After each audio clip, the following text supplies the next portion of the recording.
On April 10, 2010, a plane crash claimed the life of Polish President Lech Kaczynski. How could it have happened that the plane crashed and didn't reach the airport? And it happened on Russian soil.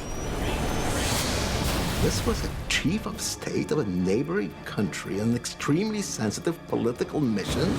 Russian experts have conducted an investigation and reported their findings. The Polish pilots are at fault. It seemed there was some kind of dirty trick here. Conspiracy theories sprung up immediately. Polish Interior Minister Jerzy Miller has examined the evidence and has come to a different conclusion. Everyone understood the importance of this investigation. The stakes go far beyond aviation safety. The pride of a nation and even its political future may hang in the balance. It's not every day that they have to investigate a plane crash, and it's a matter of top political importance. Ladies and gentlemen, we are starting. We lost both engines. Emergency control. Mayday, mayday. Take a lost point. Investigation started. He's gonna crash.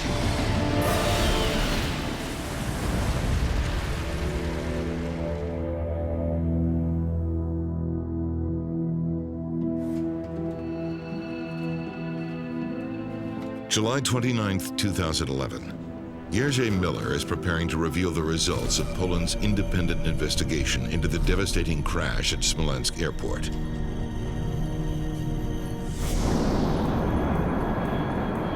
It all started 15 months earlier. Polish Air Force Flight 101 is carrying 89 passengers, including President Lech Kaczynski. 4 of Poland's best pilots are in the cockpit. They're elite military airmen from the country's Special Aviation Regiment. Have you decided yet? Throttle down. Throttle down. Just after 10 o'clock, the plane begins its descent to Smolensk. The state flight from Warsaw took off at 9:27 this morning.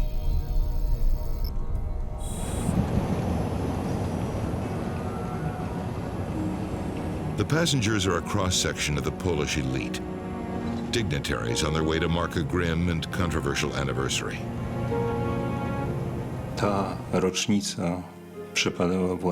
This anniversary was on April the 10th.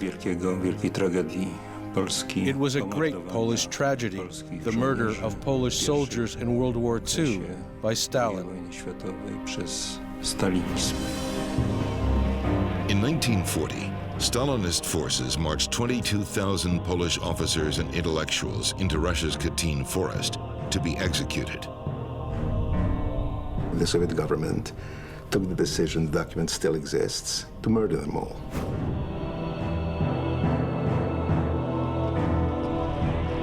For decades after World War II, the Soviet Union held Poland firmly in its grip. Until the fall of communism, the Soviets denied all responsibility for the Katyn massacre. The history of Polish-Russian relations has been very difficult, especially when it comes to the Soviet period, because no one wanted to have blood on their hands for shooting the Polish officers. For the first time, the Russian government was acknowledging the crime committed and the pain that the Poles still feel for that crime. Few understand Poland's troubled past better than President Kaczynski. He's a highly respected statesman with political roots in the anti-communist solidarity movement of the 1980s. Kaczynski cared extremely deeply about Polish national tradition, wanted to be there to commemorate the dead on the anniversary of the massacre. By visiting a memorial near the site of the massacre, the Polish president is taking an important step towards reconciliation. Of course, there was a lot of media attention for this event. We started preparing and making arrangements around 2 weeks ahead of time. The man who has organized this momentous occasion is Director of Protocol Mariusz Kazana.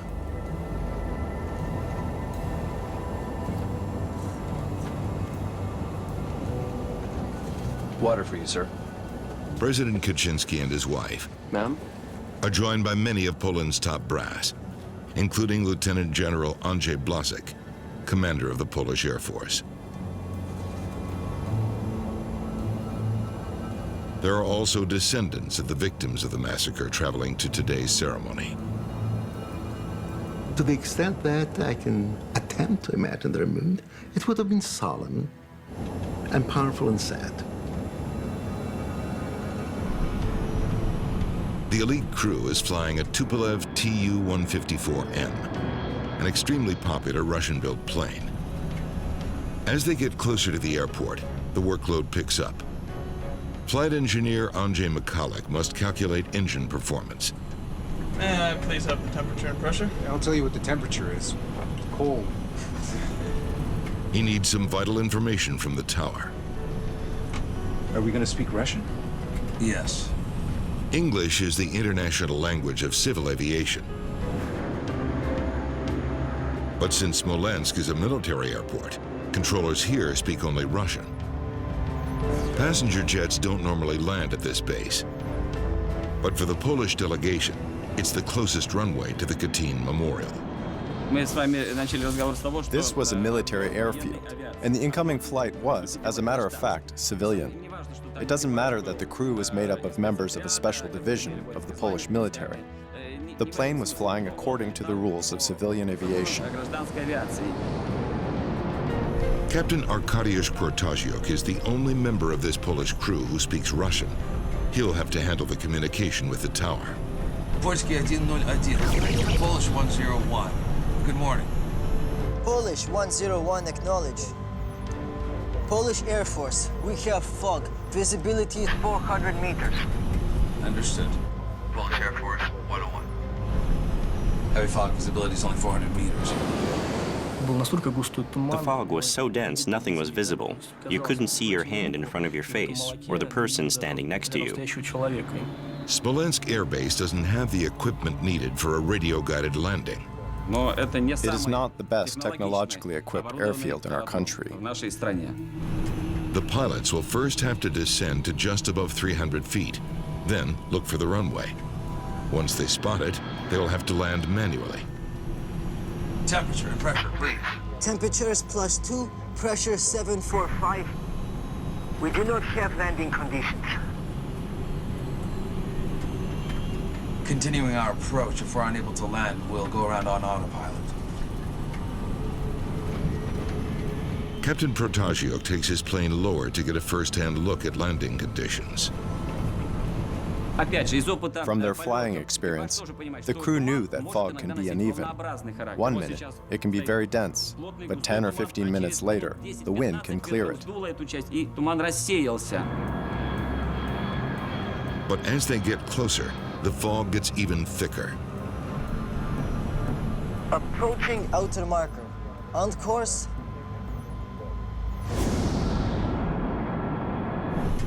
Then, the situation takes a turn for the worse. As the crew strains to catch sight of the runway, the sound of an alarm suddenly fills the cockpit. 100 meters. Terrain. We are leaving for a go-around. In the cabin, passengers are preparing for an imminent landing. Terrain. Pull up. 90 meters. But the crew is struggling to make the plane climb. Terrain. Pull up. Terrain. Pull up. 40. Terrain. Pull up. 30. 20.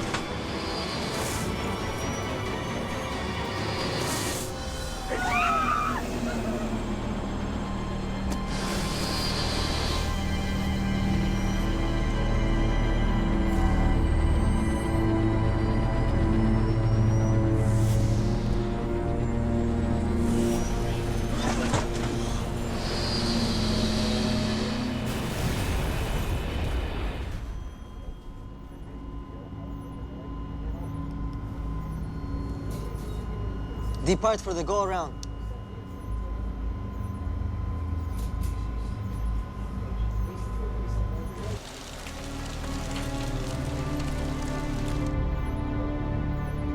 How long has it been?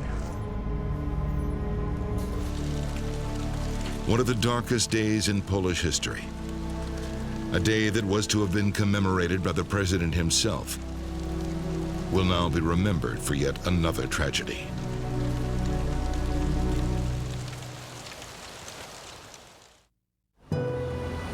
At the Katyn Memorial, hundreds of people await the arrival of the Polish delegation. But what they get instead is devastating news. The president's plane has crashed. Никто представить себе не мог, что может произойти. No one could imagine that something like this tragedy, this crash, could happen. When we heard the first rumors that the Polish plane had crashed, we thought it was a foolish joke. Что это чья-то дурацкая шутка. Потом еще через несколько минут, 10, может быть, минут. But then, after about 10 minutes, we saw how the Polish people were hugging and crying. Поляки, мужчины и женщины там обнимаются, они рыдают.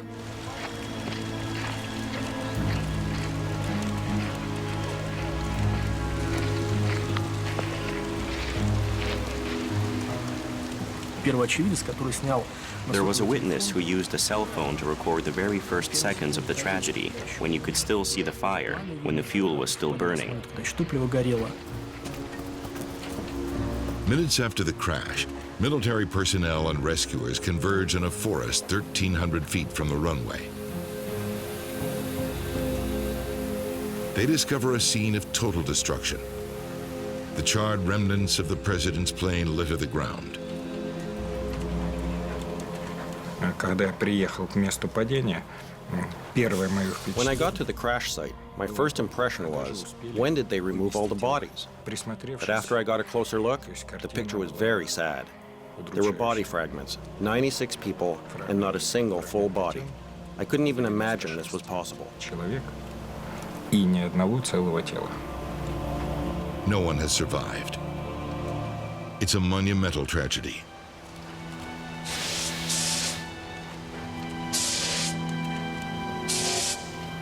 Единственная, наверное, единственная уцелевшая вещь. The only thing I could see that had survived was the wreath they were bringing to the Katyn Memorial. Которую они везли на Катынский мемориал. With suspicions mounting about how such a disaster could happen, Russian air accident investigators arrive at the crash site. We'll need a command post. See what we have to work with. They are members of the Interstate Aviation Committee known as the MAK. Let's start over there. Their task will be to figure out what happened and why. We need to map every quadrant. It's not every day that they have to investigate a plane crash, and it's a matter of top political importance. News of the Polish president's death on Russian soil stuns all of Poland. I thought about the people on board the plane. Because you see, I knew most of the passengers personally.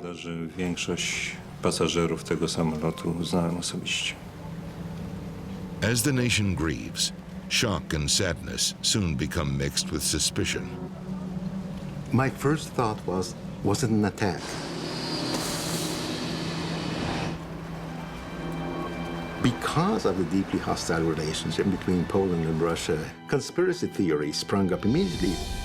Many Poles are convinced the world has just witnessed an assassination, a targeted killing orchestrated by President Kaczynski's political adversaries. These were accusations that not only the crash was an intentional attack by the Russians, but that the Polish government knew it and was actually in cahoots with the Russians in order to eliminate a dangerous political opponent. With so many high-ranking officials now dead, some fear Poland's entire government may collapse. I was terribly concerned that we might not make it, that these were the 100 out of the 400 most important people in Poland. I wasn't sure if we've produced a state that can weather this shock. At the crash site, the evidence is pointing in a direction that will not sit well with Poles. Why would we even try to land in this fog? Some claim the Polish pilot should not have tried to land in the heavy fog. The suggestion raises anger in Poland. For the partisans of the conspiracy theory, it was just another Russian whitewash. Poland's leaders are desperate to uncover the truth about the crash. They send their own investigators to work alongside the Russians. To było duże wyzwanie. It was a big challenge. Altogether, there were 34 people fully engaged in conducting research on this crash. W którym pracowałem. What have you got so far? Podeszliśmy do badania. We approached the investigation with sound procedures, W związku z czym na wstępie przyjęliśmy, że meaning that in the beginning, we assumed that every potential cause was possible, stopniowo and then we gradually eliminated what didn't fit. to, co okazywało się, że nie wystąpiło. They launch a painstaking search for any evidence that the flight may have been brought down by assassins. Sprawdziliśmy również, czy nie ma We also checked to see if there was any trace of explosives on the airplane wreckage. na szczątkach samolotu. Careful analysis by both Russian and Polish experts reveals no explosive residue on the wreckage. No sign that the plane was shot down. Investigators on both sides agree. The crash is a tragic accident, not a political assassination. Natomiast bardzo szybko taką przyczynę That possibility was ruled out very quickly because of the complete lack of evidence. Ten czynnik brać pod uwagę. Investigators must find the plane's black boxes. Excuse me? Any sign of the flight recorders? Not yet, but it's our top priority. You know, of course, we need all three. Of course. With suspicion growing at home, Polish investigators anxiously want to get their hands on all of the plane's recorders. The Tupolev had 3. The cockpit voice recorder and the flight data recorder are Russian-made. Have you decided yet? They will reveal what the pilots said and how the airplane performed. A third Polish-made device called the Quick Access Recorder also captures flight data, but it can only be read by the device's Polish manufacturer. If the Russian and Polish data match, investigators will be assured that no one has tampered with either machine. Było to istotne, ponieważ It was essential because we expected to hear suspicions or accusations from the public that the data read by the MAK experts had been tampered with. specjalistów z MAK mogły być zmanipulowane.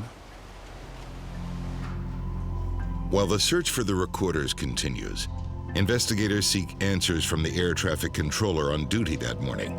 They want to know why the pilots tried to land in such heavy fog. They were not coming into land. They were only doing a trial approach. They learn that the crew was warned about the poor visibility, We do not have landing conditions. but they wanted to judge conditions for themselves.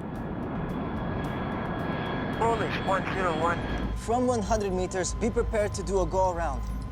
The plan was to descend to just over 300 feet, then fly over the airport. 100 meters, that was the decision height. Lądowanie poniżej minimów zawsze niesie ze sobą Approaching below the minimum always brings the risk of hitting objects on the ground. After that, there's no certainty that attempting a go-around can be done safely. Procedura odejścia na drugi krąg zakończy się bezpiecznie. But investigators are puzzled. Something doesn't add up. Even at around 300 feet, the plane should have easily cleared the trees.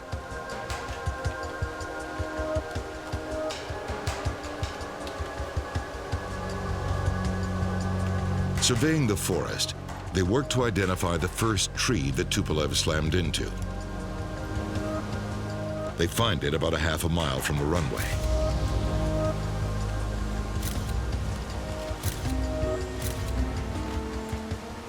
Pilots hit the tree at 11 meters. If they intended to fly at 10 times that height, how did they hit the tree? We need more information. For some reason, The presidential jet was flying dangerously low as it sped toward the airport. Was it a failure of the Russian plane or a mistake by the Polish crew? Investigators in the Polish tragedy get a major break in the case. They find the two Russian-made black boxes.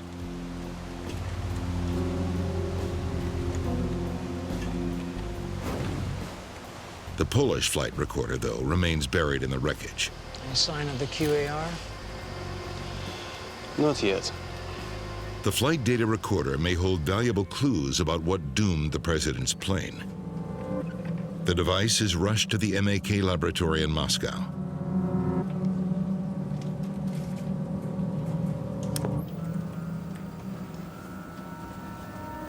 Investigators download the data, searching for any sign of an onboard mechanical failure.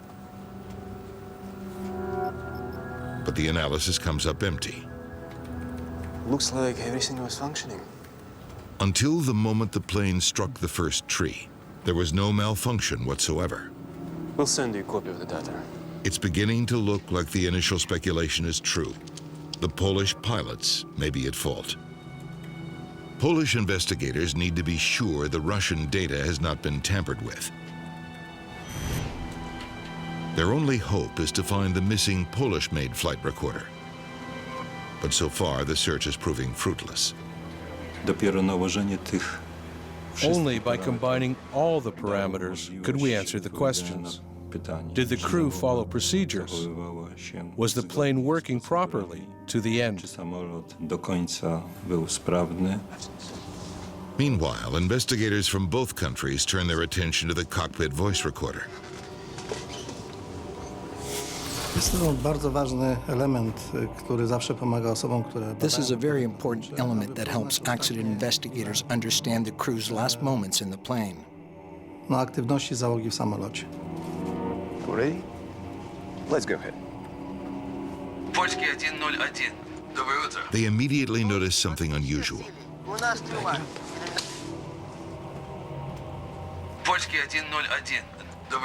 That sounds like the captain. The captain is the one making radio calls to air traffic control, and he's doing it in Russian. Why is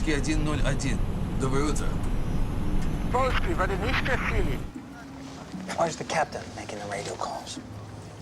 Proper aviation procedures call for the navigator to handle the radio, while the captain concentrates on flying the plane.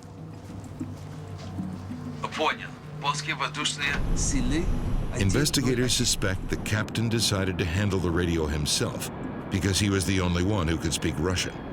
The captain who was flying the plane was in charge of the crew and handling the radio communication. His workload was too heavy. Moments later, the recording reveals something even more surprising. Mr. Director, fog has rolled in, and the conditions we have right now will not be able to land.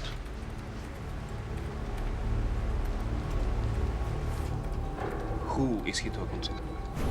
Mr. Director, the fog has rolled in. In the conditions we have right now, we will not be able to land. We'll make an attempt, but it probably won't work. Then we have a problem.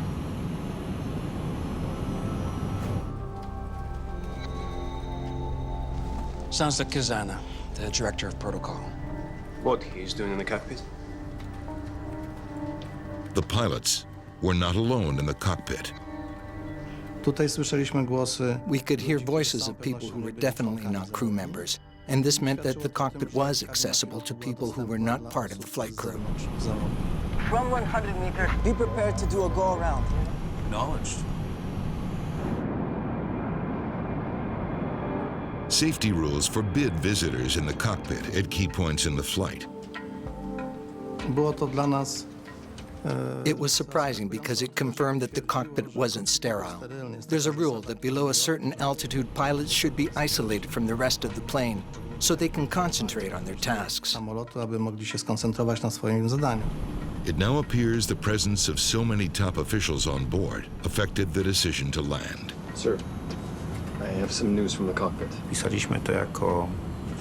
We described it as indirect pressure, the pressure resulting from the weight of the task and the mission the aircrew was completing. Którą załoga wykonywała. Some investigators believe General Blosik also visited the cockpit. As the mystery behind the crash of Air Force 101 grows deeper, one thing is clear.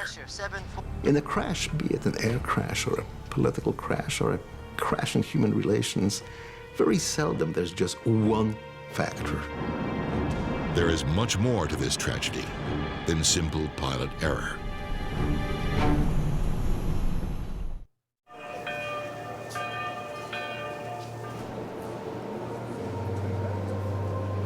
While Poland mourns the loss of its president, suspicion and doubt still linger over the cause of his death. Conspiracy theories are spreading. The Polish media distrusted the information provided by the Russian experts. It seemed there was some kind of dirty trick here. But at the crash site, investigators have uncovered the one thing that could erase many of those suspicions: the Polish-made flight recorder.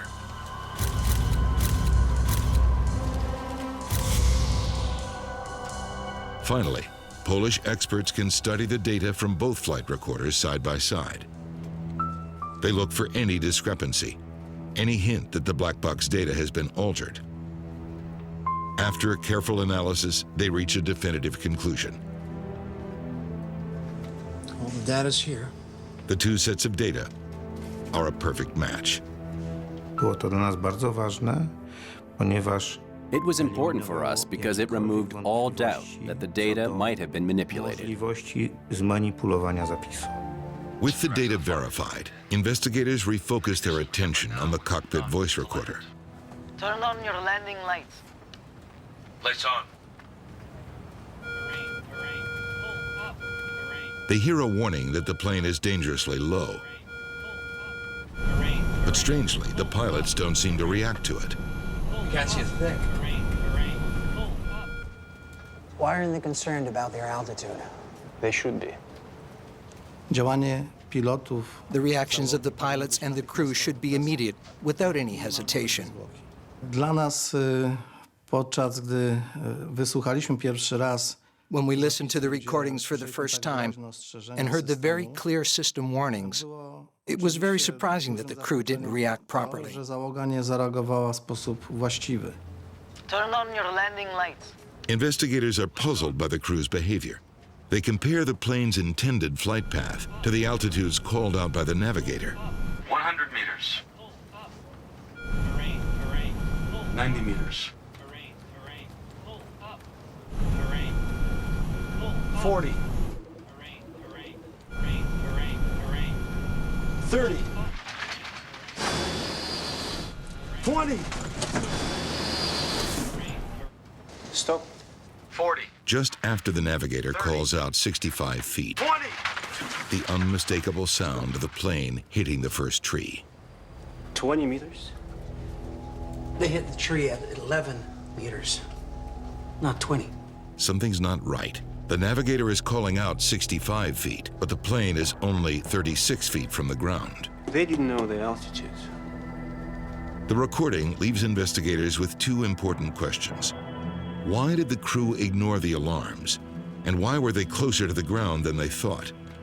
The team pores over the flight data, checking for signs of an altimeter malfunction.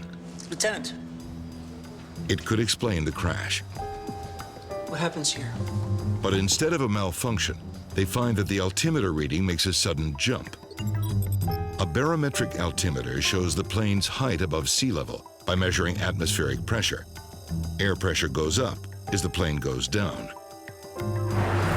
When approaching an airport, pilots usually calibrate the altimeter to account for the airport's height above sea level. But that's not what this crew did.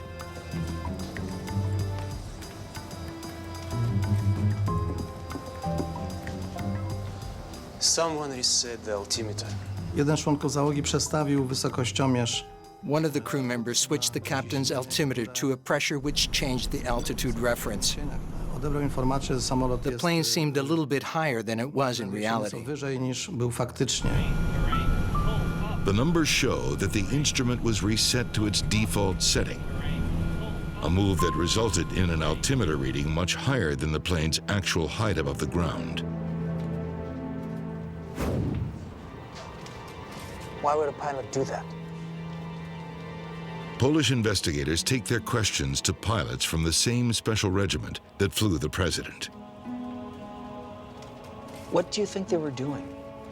They learn that military pilots sometimes use the barometric altimeter to solve an annoying problem. The altimeter is connected to the Terrain Altitude Warning System, or TAWS. It alerts pilots if they're getting too close to the ground. The system is pre-programmed with the location of most major airports and will not sound an alarm when the pilots are coming in to land. But that only works if the airport is in the database. Many, including Smolensk, are not. The Smolensk airport, which is a military airport, was not included in the TAWS system. The alarm goes off so frequently at military airports that some pilots have developed a dangerous habit of disregarding the sound. Can't see a thing. Przeanalizowaliśmy wiele lotów. We analyzed many flights, and it turns out that they were in the habit of ignoring these alarms. Załogi do ignorowania tego typu komunikatów. And that's not all. You telling me you actually changed the altimeter to the wrong setting? They've also come up with ways to silence the nuisance alarms. One way is to simply reset the altimeter. That fools the system into thinking the plane is flying at a higher altitude. Turn on your landing lights. Lights on. It's a temporary fix. As the crew of the presidential jet continues to descend, the alarm sounds again just 20 seconds later. Start playback. It seems incredible that such an elite crew flying such high-ranking passengers would commit a breach of procedures. 100 meters. Even if they did, it doesn't explain why the navigator was calling out the wrong altitude during the descent. 90 meters. Stop playback. He was using his radio altimeter. Most large jets are equipped with two types of altimeter. 40. Since the barometric altimeter has been reset, 30.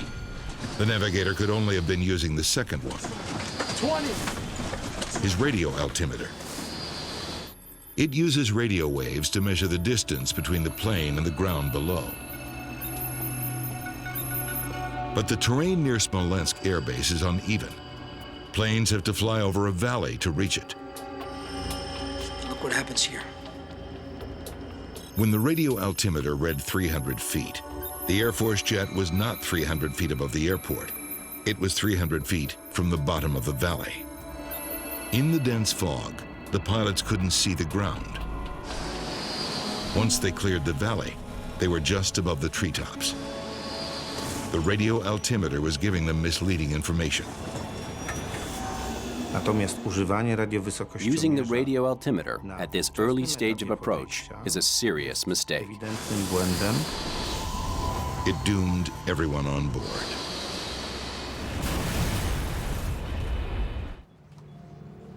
Investigators have uncovered some of the key factors in the crash. But there is another question to consider. Why would he even try an approach in such foggy weather? Temperature +2, pressure 745. We do not have landing conditions. The pilots were warned that conditions were not suitable for landing, yet they persisted and descended towards Smolensk Airport. Należało po uzyskaniu informacji. After getting the information about the fog and visibility, the decision to fly to the alternate airport should have been made immediately. Lotnisko zapasowe. A closer look at Captain Protagiuk's history may help explain that decision. This was not the first time he'd flown with the president of Poland. Polsce znali.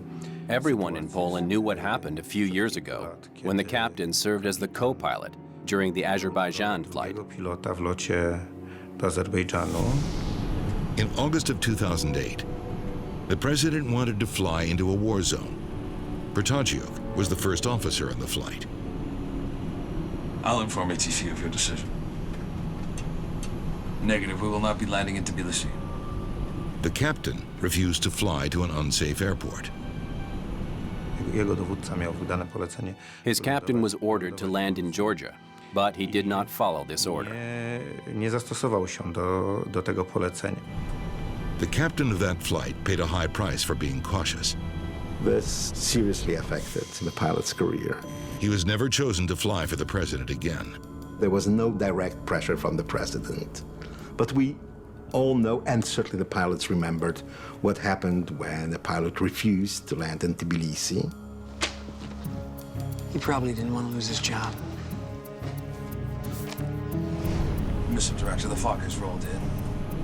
We'll make an attempt, but it probably won't work. No one wants to disappoint a president. Though Protagiuk knew landing was risky, he may have wanted to show his passengers that he was willing to try. Żeby było wszystko jasne, ta osoba. To be clear, this person did not give any instructions. But just his presence in the cockpit interrupted the workflow, the decision-making and communication among the crew. Między członkami załogi. Polish Air Force 101. We have fog. Visibility is 400 meters. Understood. Polish Air Force 101. Having to communicate with the tower in Russian only made things more stressful. 400 meters. Понял. Польские судны цели 101.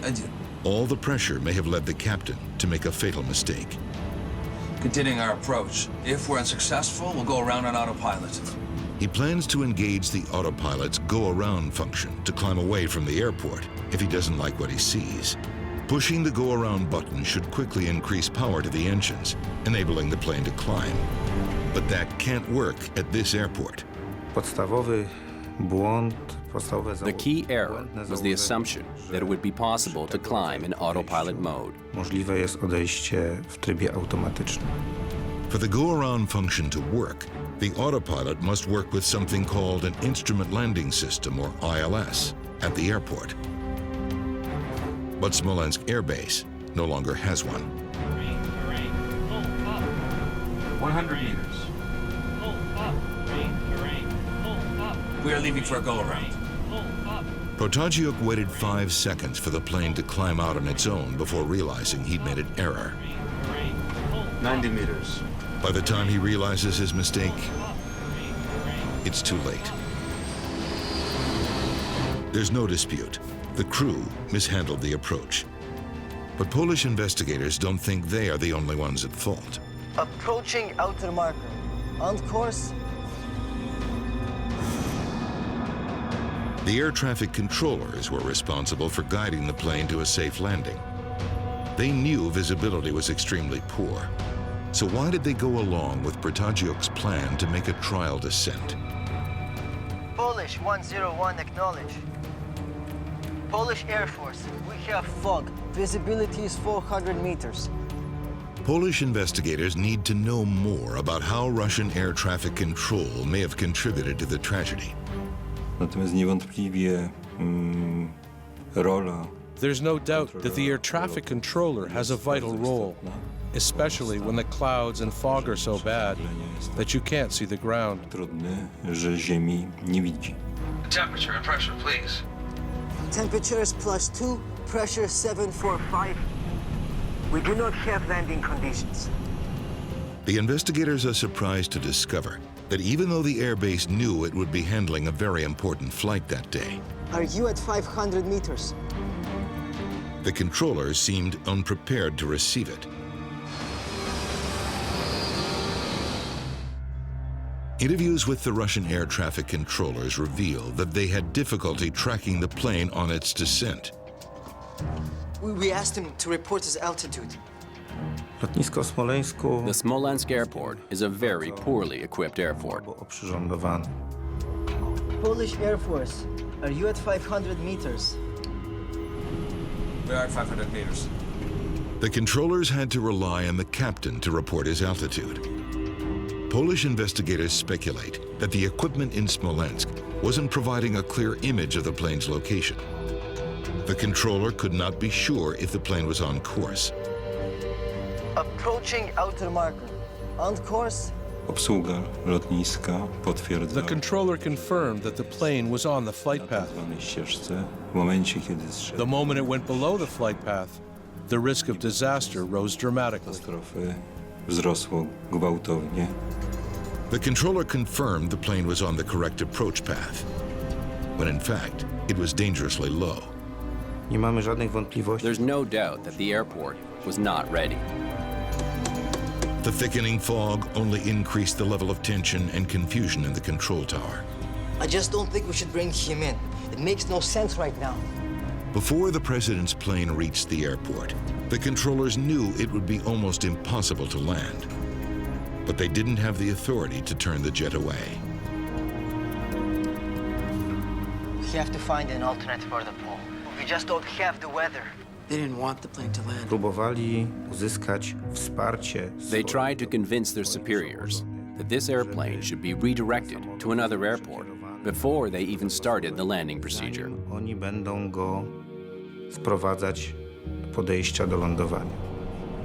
The decision whether or not the president of Poland should fly to Russia and where he should land is not made in Smolensk. It is not made by the head of flight operations or by the air traffic controllers. But the fact is that the conditions did not permit any kind of plane to land, especially a plane full of VIPs.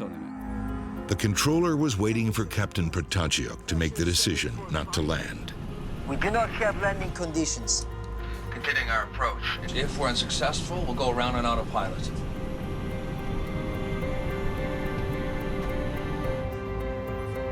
It's his call. Let them continue on their own. I think that the same indirect pressure that was experienced by the captain of the Tu-154 aircraft was shared by the ATC controllers because of the nature of this flight. It all happened because of outside forces. The crew and the group of flight operators. They became hostages of the situation. Although both reports criticize the actions of the pilots, the Polish report goes further, criticizing the Smolensk airport for its poor performance. Approaching outer marker. On course.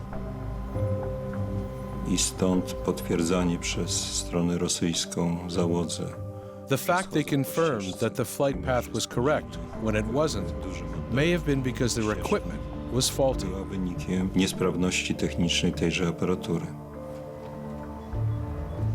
The Russians were much more evasive than the Poles. Poles frankly took on their responsibility the way the Russians did not take up theirs. In the wake of the disaster, the special regiment assigned to transport Polish officials is disbanded.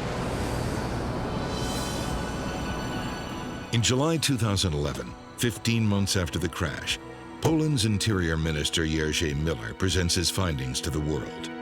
The Russians dispute his report's conclusions about Smolensk air traffic control.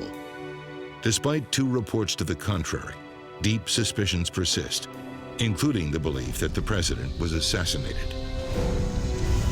You have people who are desperately trying to understand what happened, and they're given information they're not qualified to assess. I mean, I'm not qualified to assess information of the Russian or of the Polish Commission or of the counter-experts. I'm not an expert. So finally, I have to decide whose experts do I trust. In the end, two historic adversaries managed to put aside their differences and work together for a common goal. The goal is simple. Every accident must teach us a lesson. How to train the crew to make safety their highest priority when making decisions.